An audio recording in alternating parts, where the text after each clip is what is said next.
तो पिछले क्लास में हम लोग जो है केमिकल काइनेटिक्स शुरू कर चुके थे और इसमें हम लोग अभिक्रिया की दर पढ़ रहे थे। देखिए जब तक हम लोग क्या क्या पढ़ चुके हैं, तो हम लोग पढ़े थे कि मान लीजिए कोई ये रिएक्टेंट है यार जो कि बना रहा है प्रोडक्ट पी, ठीक है। तो यहाँ हम लोग देखे थे कि जब अभिक्रिया की दर हम लिखते हैं तो दो तरह की अभिक्रिया की दर हम लिख सकते हैं। एक हम लिख सकते हैं औसत अभिक्रिया की दर, एक लिख सकते हैं हम तात्कालिक अभिक्रिया की दर। तो जो औसत अभिक्रिया की दर होती है वो होती है minus delta R by delta T, ठीक है, अभिकारक के शब्दों में। और उत्पाद शब्दों में लिखेंगे तो क्या हो जाएगा, delta P by delta T. तो ये क्या हुआ, ये हुआ अभिकारक के पदों में, सॉरी औसत अभिक्रिया की दर अभिकारक के पदों में और उत्पाद के पदों में। अब हम लोग अगर बात करें तात्कालिक अभिक्रिया की दर, तो ये क्या हो जाएगा minus D R by D T. Similarly ये क्या हो जाएगा D P by D T. ये हो गया औसत अभिक्रिया की दर और ये क्या हो गया तात्कालिक अभिक्रिया की दर। यहाँ तक पिछले क्लास में देख चुके थे, ठीक है। चलिए इसमें आगे देखते हैं, ठीक है। तो यहाँ पर आपको दो बातें जो ध्यान रखनी थी। पहली बात ये कि जब भी अभिकारक के पदों में लिखते हैं तो माइनस देते हैं, क्योंकि ये चीज़ जो है निगेटिव आ जाता है। डेल्टा मतलब क्या होता है, परिवर्तन, ठीक है। तो रिएक्टेंट तो हमेशा घटता है, मतलब अंतिम हमेशा कम रहेगा, पहले हमेशा ज़्यादा रहेगा, तो ये चीज़ तो नेगेटिव आ जाएगा। तो नेगेटिविटी क्या हो जाना है, ये पॉजिटिव हो जाना है। वैसे ही भी नेगेटिविटी क्या हो जाना है, पॉजिटिव हो जाना है। इसलिए यहाँ पर जब भी हम लिखते हैं अभिकारक के पदों में तो नेगेटिव देते हैं, और जब लिखते हैं उत्पाद के पदों में तो नेगेटिव नहीं देते हैं, पॉजिटिव ही रखते हैं, ठीक है। उसके अलावा चलिए कुछ बातें और कर लेते हैं। जैसे कि मान लीजिए किसी अगर अभिक्रिया में क्या है, स्टोइकियोमेट्रिक गुणांक दिया हुआ है। अब स्टोइकियोमेट्रिक गुणांक क्या होता है, तो कोई भी जो अभिक्रिया होती है अगर वो उसका समीकरण संतुलित नहीं है, संतुलित समझ रहे हैं कि अगर जितना अभिकारक है उतना उत्पाद भी होना चाहिए, संतुलित समीकरण बनना चाहिए। जैसे मान लो दिया हुआ है नाइट्रोजन प्लस हाइड्रोजन, इधर बन रहा है अमोनिया, तो क्या ये अभिक्रिया संतुलित है, नहीं। क्योंकि इधर हाइड्रोजन कितना है 2, इधर कितना है 3, तो इसको संतुलित करेंगे। कैसे करेंगे, इधर 3 से मल्टीप्लाई कर दें, इधर 2 से मल्टीप्लाई कर दें, तो अभी बैलेंस हो गया, ठीक है। तो अब हम इसमें जो अभिक्रिया की दर इसका हम लिखने जाएंगे तो कैसे लिखेंगे, ये लिख देंगे तत्कालिक। बोलते हैं कि औसत की हम बात नहीं करेंगे, क्योंकि औसत जो है ये उतना फिक्स, मतलब उतना सही वैल्यू नहीं देता है। सही वैल्यू कौन देता है, तो तत्कालिक अभिक्रिया की दर है वहीं सही वैल्यू देता है। तो हम लोग तत्कालिक अभिक्रिया की दर लिखेंगे तो ये क्या हो जाएगा माइनस डी N2 की सांद्रता बाई डी टी। पता है ना ये ब्रैकेट क्या बताता है, सांद्रता के बारे में, पिछले वीडियो में बता चुके थे कि जो ये ब्रैकेट है बताता है हमको सांद्रता के बारे में, ठीक है। जब इसको लिखेंगे, अब देखो अब इन सब इस समीकरण को संतुलित करने के लिए जिस अंक से गुना किया गया है इसी अंक को क्या कहते हैं, स्टोइकियोमेट्रिक गुणांक। क्या कहते हैं इसको, स्टोइकियोमेट्रिक गुणांक कहते हैं, ठीक है। तो जब भी समीकरण में अगर स्टोइकियोमेट्रिक गुणांक दिया हुआ हो तो उससे उसको जब हम अभिक्रिया की दर लिखेंगे तो उससे हम डिवाइड कर देते हैं। मतलब ये क्या हो जाएगा 1/3 माइनस DH2/dt। सिमिलरली यहाँ पर भी लिखेंगे तो हम 2 से क्या कर देंगे, डिवाइड कर देंगे, तो 1/2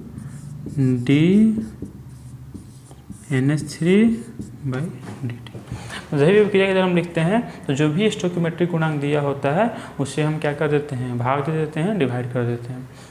अब देखो इसको पढ़ने का दो तरीका होता है, इसको पढ़ने का दो तरीका होता है, इसको पढ़ने का दो तरीका होता है। पहला तरीका क्या हुआ, देखो ये चूँकि तीनों के तीनों अभिक्रिया की दर है, तो तीनों के तीनों मतलब कि हाँ तीनों के तीनों ये क्या अभिक्रिया की दर है। बस ये अभिक्रिया की दर है नाइट्रोजन के शब्दों में, ये अभिक्रिया की दर है हाइड्रोजन के शब्दों में, और ये अभिक्रिया की दर है अमोनिया के शब्दों में। लेकिन जो तीनों चीज़ें हैं नाइट्रोजन, हाइड्रोजन और अमोनिया, जो एक ही अभिक्रिया के भाग हैं, है ना। जब एक ही अभिक्रिया के भाग हैं तो जो अभिक्रिया की दर इसके पदों में है वहीं इसके पदों में होगी, और वहीं अभिक्रिया की दर इसके पदों में, मतलब तीनों जो अभिक्रिया की दर हैं वो कैसे होंगे, बराबर होंगे, है ना। जो अभिक्रिया की दर नाइट्रोजन के शब्दों में है, पदों में है, वहीं हाइड्रोजन के पदों में होगा और वहीं अमोनिया के पदों में होगा। तो इसको हम क्या बोलेंगे, अभिक्रिया की दर नाइट्रोजन के पदों में। इसको क्या बोलेंगे, अभिक्रिया की दर हाइड्रोजन के पदों में। इसको क्या बोलेंगे, अभिक्रिया की दर अमोनिया के पदों में, ठीक है। तो ये पहली तरीका हुई इसको लिखने की। सेकेंड तरीका इसका क्या होता है कि इसको हम बोलते हैं, देखो अभिक्रिया में क्या होता है, अभिकारक घटते जाता है और उत्पाद क्या होते जाता है, बढ़ते जाता है। मतलब इसमें हम देखें तो अभिक्रिया की दर है ये, और इसमें क्या हो रहा है, अभिकारक तो घट रहा है, तो इसको हम लिख सकते हैं नाइट्रोजन के गायब होने की दर। सिमिलरली ये हो सकता है हाइड्रोजन के गायब होने की दर, और ये हो सकता है अमोनिया के उत्पन्न होने की दर। ध्यान से देखियो, इसको बोलने का दो तरीका है। पहला तरीका क्या है ये कि इसको हम बोलेंगे अभिक्रिया की दर नाइट्रोजन के पदों में, ठीक है। और क्या बोलेंगे इसको कि नाइट्रोजन के गायब होने की दर। वैसे ही इसको भी क्या बोलेंगे, इसको बोलेंगे अभिक्रिया की दर हाइड्रोजन के पदों में, और क्या बोलेंगे हाइड्रोजन के गायब होने की दर। ध्यान से इसको लिख लीजिएगा, वीडियो बेहतर होगा, वीडियो को पॉज करके और इसको लिख लेना, ठीक है। और इसको क्या बोलेंगे, इसको बोलेंगे अमोनिया के पदों में अभिक्रिया की दर, या फिर बोलेंगे अमोनिया के उत्पन्न होने की दर। क्योंकि अमोनिया क्या हो रहा है, उत्पन्न हो रहा है, और नाइट्रोजन और हाइड्रोजन क्या हो रहे हैं, गायब हो रहे हैं, ठीक है। चलिए इस पर एक क्वेश्चन करते हैं हम। अच्छा, इसको लिख लेंगे, और इसको जो हम छोड़े हुए हैं इसको भी अब लिखिएगा, ठीक है। वीडियो को पॉज करो और इसको पहले लिखो नोट्स में, उसके बाद हम आगे देखेंगे। इसमें क्या लिखोगे कि अभिक्रिया की दर हाइड्रोजन के पदों में, और क्या बोलेंगे कि हाइड्रोजन के गायब होने की दर। वैसे ही इसमें क्या बोलेंगे अभिक्रिया की दर अमोनिया के पदों में, ये इसमें क्या बोलेंगे अमोनिया के उत्पन्न होने की दर, ठीक है। और जब भी अगर स्टोइकियोमेट्रिक गुणांक दिया रहता है तो स्टोइकियोमेट्रिक गुणांक से क्या कर देते हैं, डिवाइड कर देते हैं, भाग कर देते हैं। स्टोइकियोमेट्रिक गुणांक किसे कहते हैं, जब भी अभिक्रिया को संतुलित करते हैं तो उसके लिए उसको जिस चीज़ से गुना करते हैं उसी को क्या कहा जाता है, स्टोइकियोमेट्रिक गुणांक कहा जाता है, ठीक है। तो अब हम लोग आगे थोड़ा सा क्वेश्चन देख लेते हैं। मान लो दिया हुआ है कि किसी रासायनिक अभिक्रिया, किसी क्वेश्चन को लिखेंगे आप साथ साथ, किसी रासायनिक अभिक्रिया N2 + 3H2 2NH3 में नाइट्रोजन के गायब होने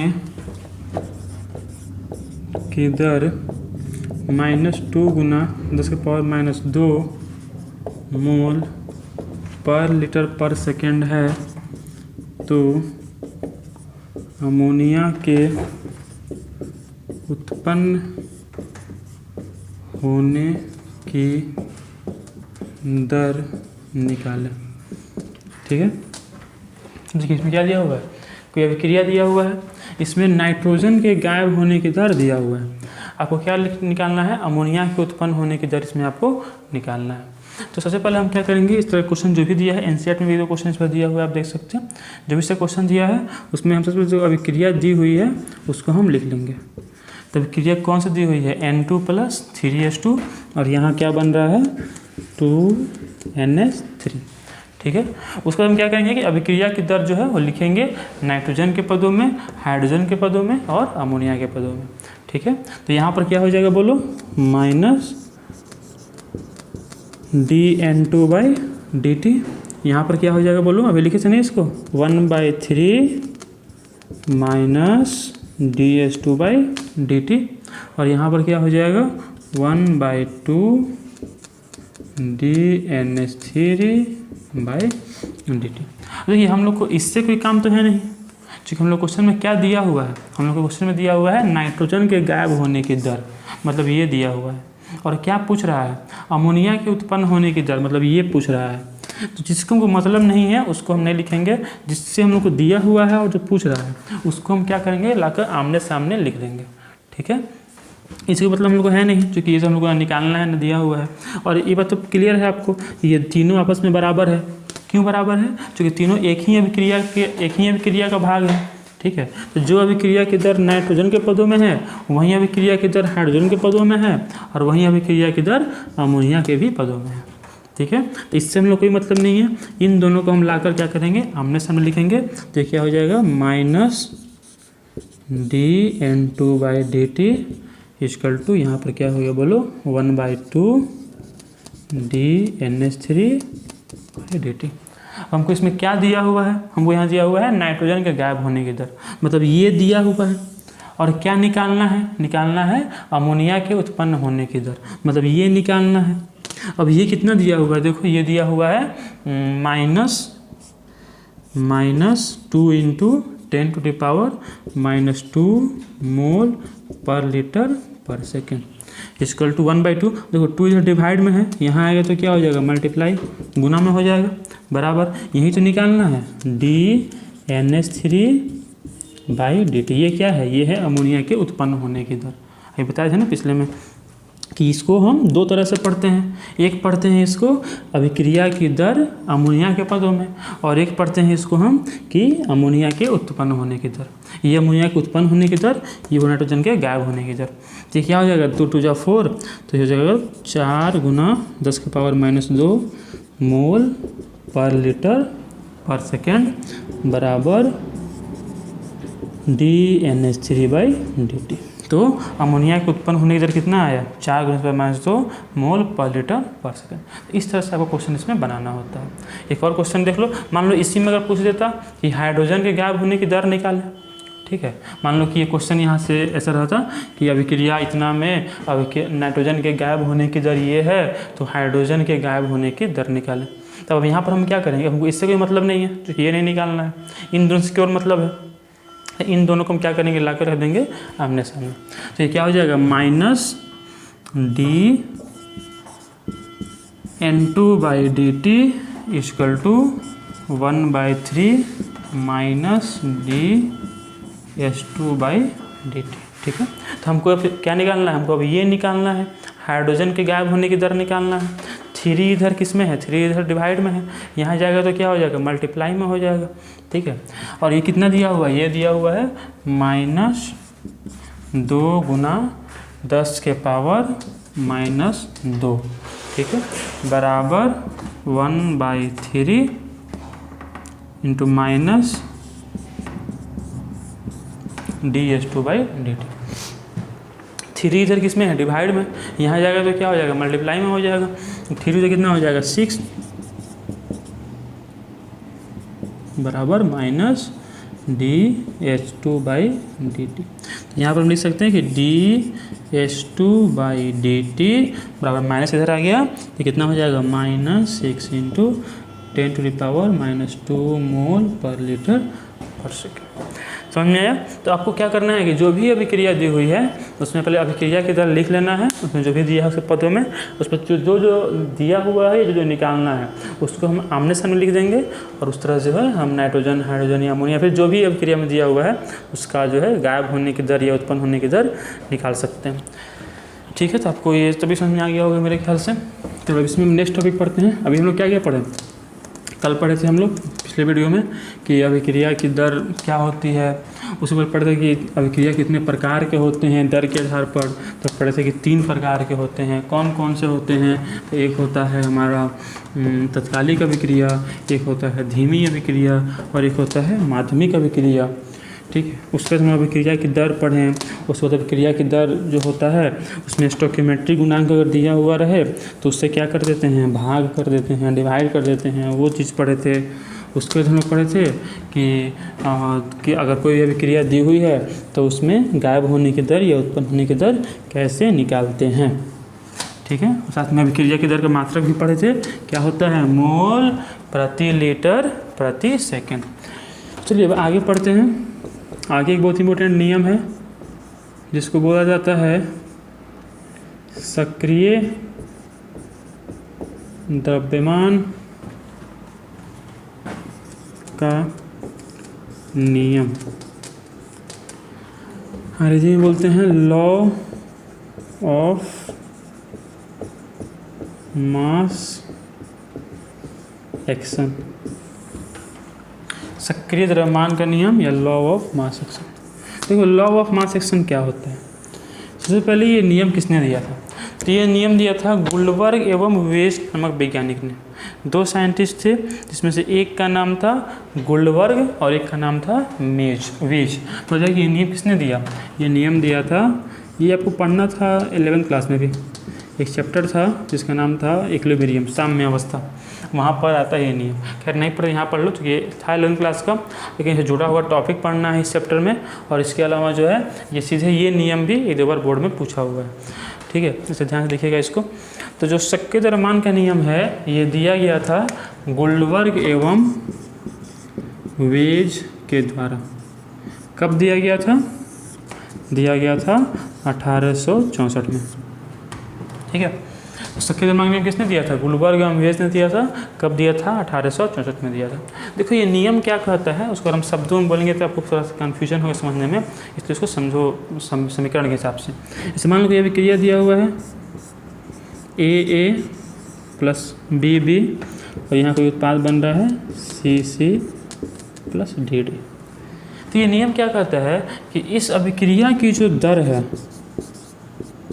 इस अभिक्रिया की दर जो है वह समानुपाती होती है जो भी यहाँ पर दिए हुए हैं, क्या दिए हुए हैं, जो भी यहाँ पर दिए हुए हैं अभिकारक, उनके सांद्रता के गुणनफल के समानुपाती होती है। देखो एक सांद्रता हम कैसे लिखेंगे, पिछले वीडियो में बताया भी थे कि सांद्रता, मोलरता, ठीक है, सक्रिय द्रव्यमान, ये सब सेम चीज़ होता है, लिखे थे यहाँ पिछले वीडियो में ना, देख लेना उसको एक बार। जो अभिक्रिया की दर होती है वो समानुपाती होती है अभिकारक के मोलर सांद्रता के गुणनफल के, जिसमें जो उसका स्टोइकियोमेट्रिक गुणांक है वो उसके घात के रूप में, पावर के रूप में प्रेजेंट रहता है, ठीक है। अभिक्रिया की दर समानुपाती है किसके? A to the power a, b to the power B.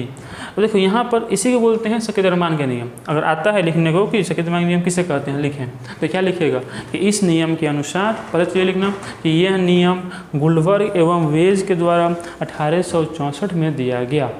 फिर ये लिखोगे इस नियम के अनुसार अभिक्रिया की दर अभिकारकों के मोलर सांद्रता के गुणनफल के समानुपाती होता है, जिसमें उनका स्टोइकियोमेट्रिक गुणांक उनके घात के रूप में उपस्थित होता है। इसको लिख लेना, वीडियो को पीछे पीछे करके इसको लिख लेना, इंपॉर्टेंट डेफिनेशन है कि सक्रिय दर, फिर से बोल देते हैं, लिख लो, इस नियम के अनुसार अभिक्रिया की दर अभिकारकों के मोलर सांद्रता के गुणनफल के समानुपाती होता है, जिसमें उनका स्टोइकियोमेट्रिक गुणांक उनके घात के रूप में उपस्थित होता है। अब यहाँ पर जब समानुपाती का साइन हटेगा तो एक कांस्टेंट आ जाएगा, तो इसको क्या लिखेंगे? अभिक्रिया की दर बराबर एक स्थिरांक आ गया के, ठीक है, और यहाँ हो गया a to the power a, b to the power b, ठीक है। अभिक्रिया की दर क्या हुआ? K, a to the power a, b to the power b. और ये जो के है इसको कहा जाता है वेग स्थिरांक। इस के को क्या कहा जाता है? वेग स्थिरांक या फिर रेट कांस्टेंट कहा जाता है के को, ठीक है। तो अभिक्रिया की दर क्या हो गया? K, a to the power a, b to the power b. K को क्या बोलते हैं? के को बोलते हैं वेग स्थिरांक। तो यही है सक्रिय द्रव्यमान का नियम, ठीक है। इसको आप नोट कर लेंगे यहाँ से। अभी हम लोग नेक्स्ट टॉपिक पढ़ेंगे इसके बाद, वेग नियम, जो कि ठीक इसी पर निर्धारित है, इसी पर निर्भर एक और नियम है, इसी पर ये जो कॉन्सेप्ट है इसी पर आधारित, ठीक है। तो इसको लिख लिए। चलो नेक्स्ट टॉपिक लिखना वेग नियम, रेट लॉ जिसको बोलते हैं, रेट लॉ या फिर इसको बोलते हैं वेग नियम, वेग नियम या रेट लॉ।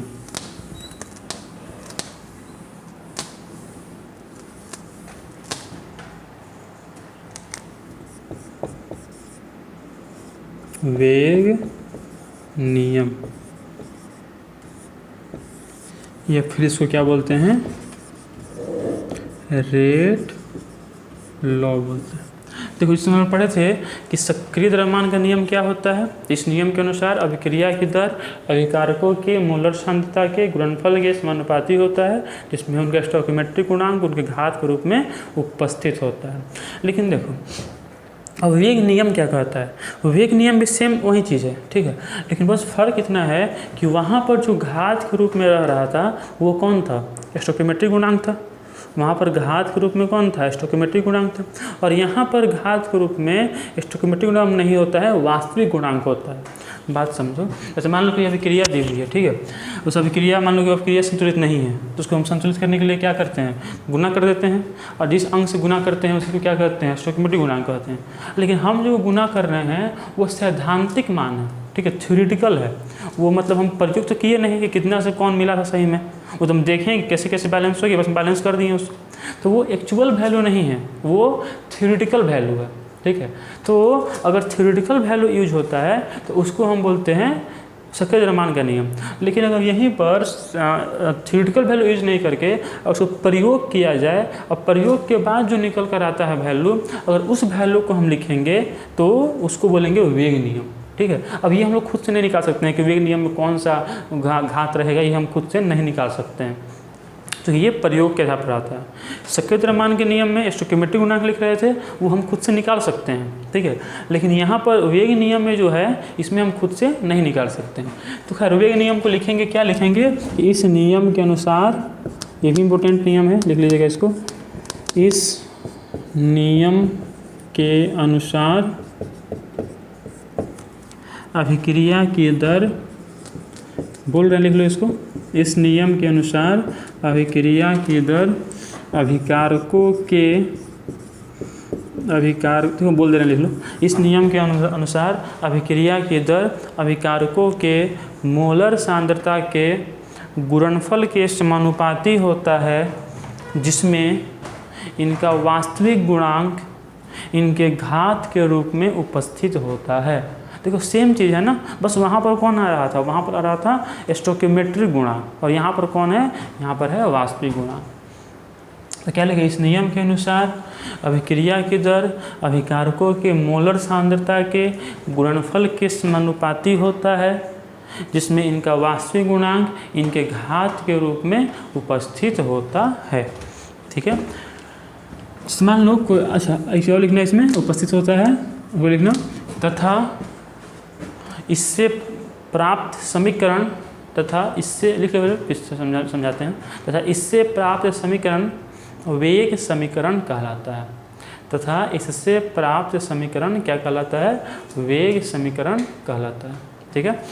देखो तो वेग नियम देखे थे कि वेग नियम क्या होता है, तो जब अभिकारकों के वास्तविक सांद्रता के पदों में अभिक्रिया की दर को लिखते हैं उसी को क्या कहते हैं, वेग नियम, और उसे जो समीकरण मिलता है उसको क्या कहते हैं, वेग समीकरण कहते हैं, ठीक है।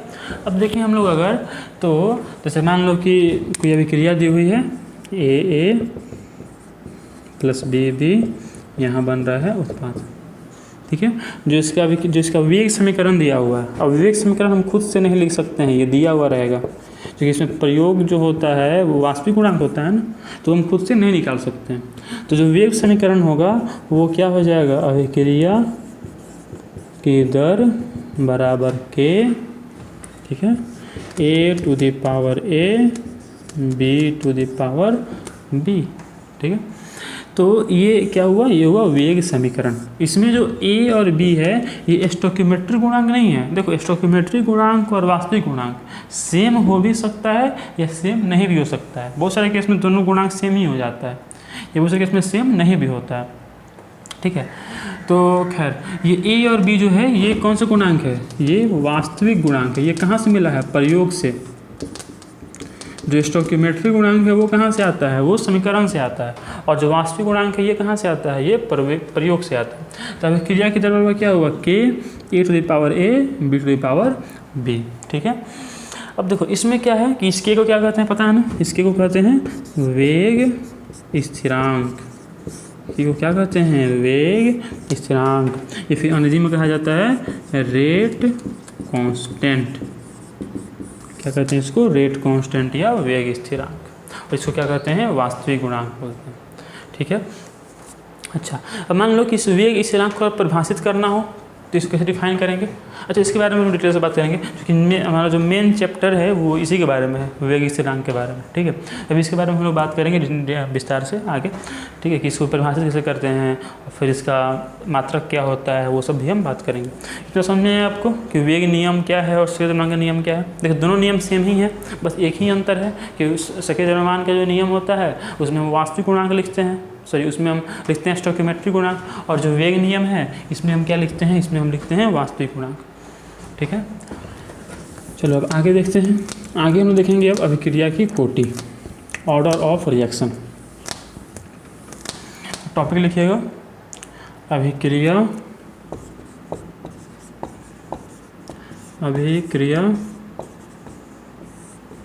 की कोटि, या फिर इसको क्या बोलते हैं, ऑर्डर ऑफ रिएक्शन। देखो अभिक्रिया की कोटि क्या होता है, तो जो वेग समीकरण होता है, वेग नियम से हम जो समीकरण लिखते हैं उसको क्या बोलते हैं, वेग समीकरण।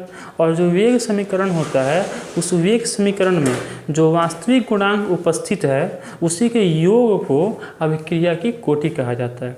तो अभिक्रिया की कोटि के पूछे क्या होता है, जो वेग समीकरण होता है हमारे पास उसमें कौन सा गुणांक है, वास्तविक गुणांक है, और उसी वास्तविक गुणांक के योगफल को क्या कहा जाता है, अभिक्रिया की कोटि। ध्यान देना कि वेग समीकरण में जो कि आया है कहाँ से, वेग नियम से आया है, उसमें जो भी घात उपस्थित हैं उनके योगफल को क्या कहा जाता है, अभिक्रिया की कोटि। मान लो कि अभिक्रिया दिया हुआ है H2 + I2 और यहाँ दिया हुआ है 2HI। इसका हम अभिक्रिया की दर, मान लो इसका वेग समीकरण दिया हुआ है, हम बार बार बोल रहे हैं कि वेग समीकरण को हम खुद से नहीं लिख सकते हैं, ये प्रयोग के आधार पर मालूम किया जाता है।